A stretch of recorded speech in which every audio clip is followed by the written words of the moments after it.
There is actually no recipe for goulash. Goulash is just a style of cooking what originated in Hungary and brought over to Austria and all over Europe. Basically what goulash is a ragu with what could be made out of lamb, beef, pork, chicken, horse, even fish. One of my favorite ones definitely is the fiaker goulash. That's so typically Viennese goulash.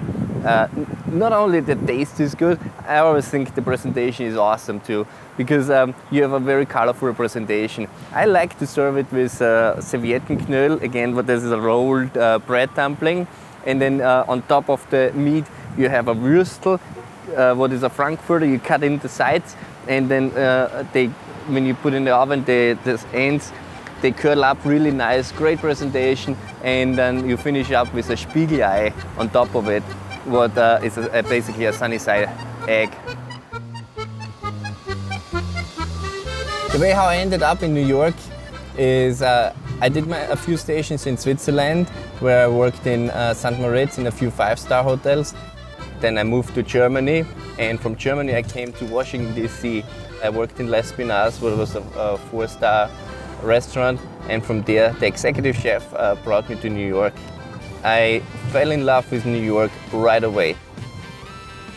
You can get pretty much anything you need in New York. If it's a Hungarian paprika, if it's a fresh brook trout, if you need a bok choy tsigu from China. If I need meat for my goulash, I jump in my car, I drive over to Saal. Saal has the proper cut for me right there. The best place to buy a shin meat is at your local butcher. He knows what he's doing, he has the right piece. And here today I'm with Saal. I see you have a nice piece of meat. Yes, I have a beauty here. Good. Well, this is the toughest piece of meat of the whole animal. You know? Right. It comes below the knee. They stand on all day long. All day long, and it's got a lot of gristle, it's a lot of connecting tissues. Mm-hmm. The beef is cleaned properly and cooked properly. The result, you know, you get a gelatin. Now what I'm looking for is those 2-inch cubes for my goulash. Mm-hmm. Well, I'm gonna take a nice big lump for you. This is all, again, there's some veins inside. So here we see now that those cartilages, right. or those things what we that's what we discussed. But this is kind of big, so we kind of want to take that off. Well, yeah. What we do with this, we don't throw it out. No. We use this for soup. It's going to look a little bit big, those 2 inches at the beginning, but after cooking, they're going to lose a lot of that of the size. Here we have already a few pieces of the cut meat. You can tell right away this is a high quality meat. The color is awesome. It's a little bit darker red. They're really, really tough right now. You could not bite through. It's a tough muscle, as we said before. But when you cook them a few hours, all those muscles and those grains, they turn into that nice gelatin. And that's what you're looking for in a goulash.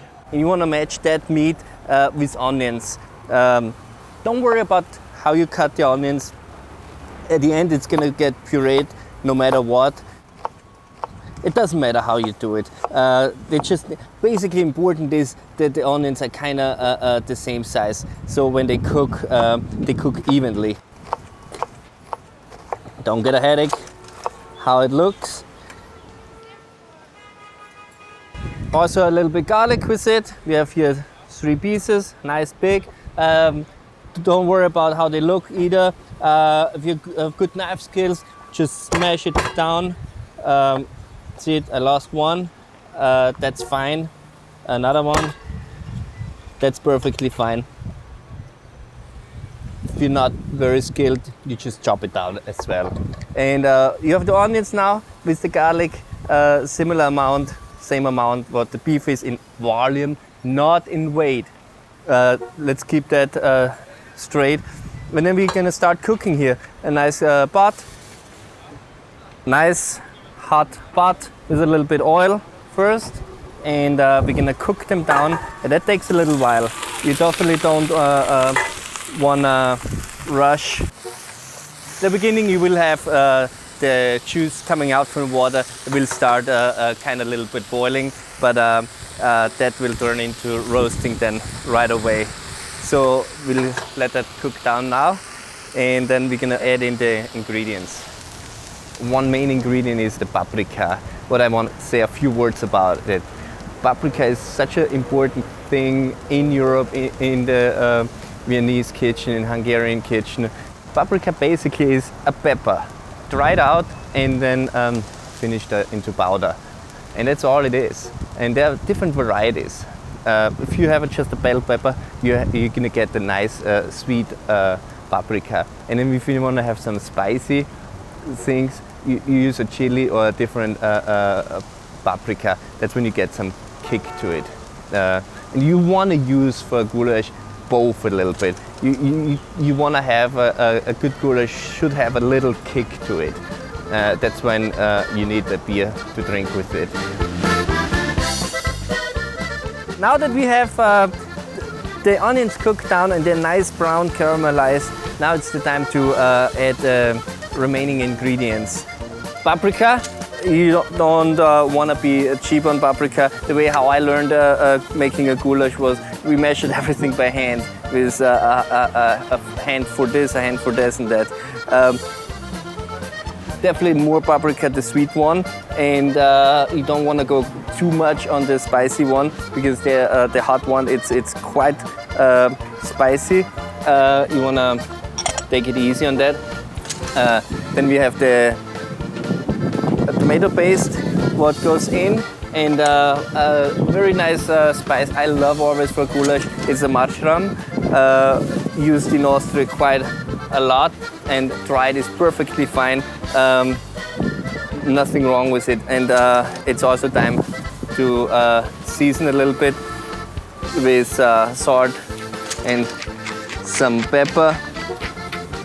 Ground white pepper is fine. Now there's a lot of dry stuff in there. It's going to start sticking to the bottom. What you want to do is deglaze it with half vinegar and half water. Any vinegar will do. You don't want to do balsamic or anything with heavy taste. I prefer to use apple cider vinegar. And you're gonna deglaze it for 3-4 times. You add in a little bit, start roasting it again. Now you want to cook this down. And that's when you get, again, the flavor out of it. It's basically when you make a curry.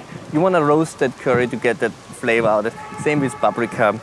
You want to roast it really nice to get that flavor out. And you want to have that dark color. So we're going to do this 3-4 times. Take time. Don't rush those steps, because that's all it is about the cooking. Because as soon as the meat is in there and it starts simmering, you can leave it alone. We deglazed it 3-4 times. It has that nice dark color. It's all came together really nice. And now it's time to add the meat. You see sometimes recipes where they say you should saute the meat first and brown it and then add it in. You can do it. You don't have to, because when they invented the goulash, nobody sauteed it first. It was actually only a stew, and everything goes into a pot and they cook it. I always loved watching my mother in the kitchen, helping her. It was a lot of fun. And that great experience I really want to bring and show it to my 3 beautiful daughters also. And one way to do it is make Spatzle with them. Spatzle is such a simple dish. A few ingredients and they can have fun all afternoon. They can get really messy with it, and all the kids love mess. Spatzle, similar to a pasta, same ingredients like pasta. You just keep the dough a little bit looser. So instead of cutting the dough, we're gonna have it nice and soft, and we drop it into the water, or we cut it with a spatula into the water.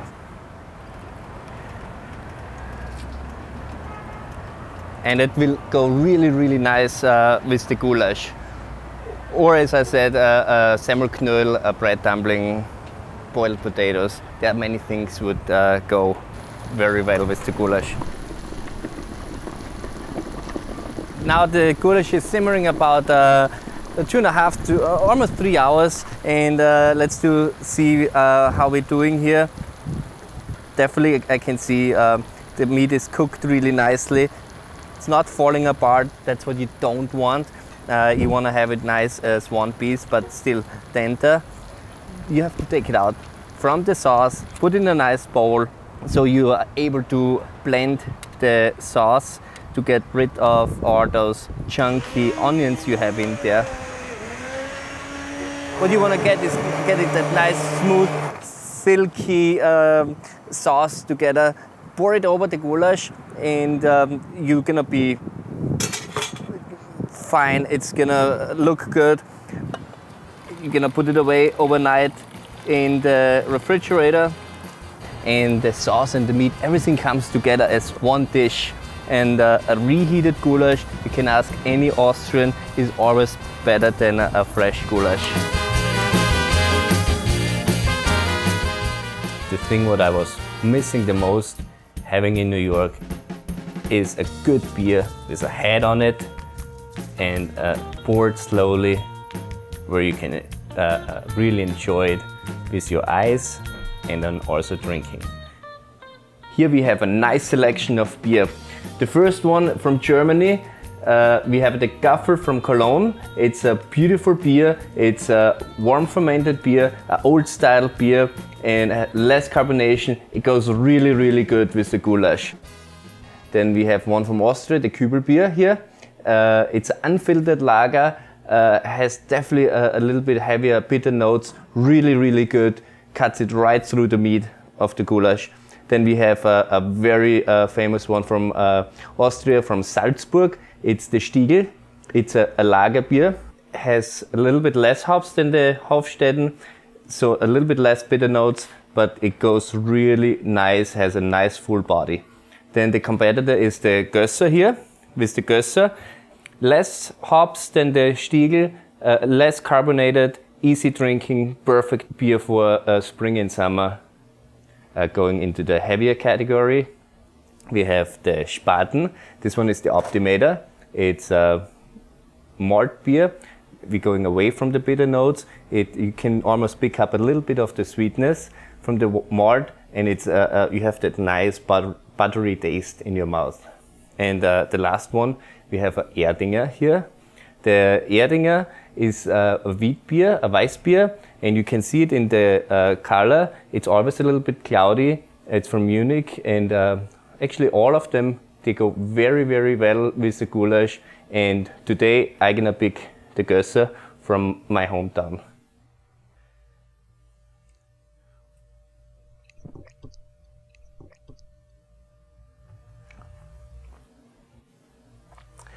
Now we have a goulash.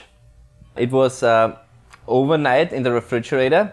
It's important to have it sit there for 24 hours.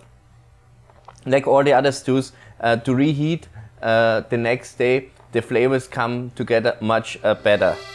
Goulash is a great dish. Has only a few ingredients, and it's a simple thing to do. And the next time we see each other in the Alps, we're gonna do more of this great cooking and discovering this beautiful region of Europe together. To make a good goulash, remember, shin meat is your best choice, or go with your butcher's recommendation.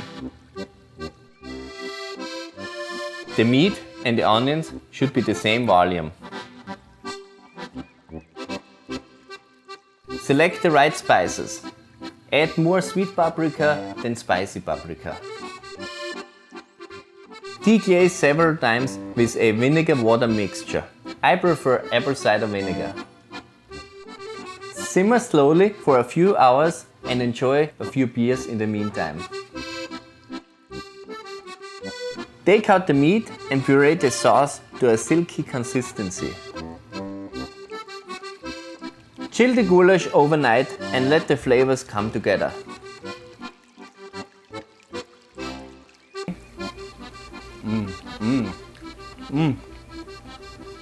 Really nice kick from the spice, the cartilage.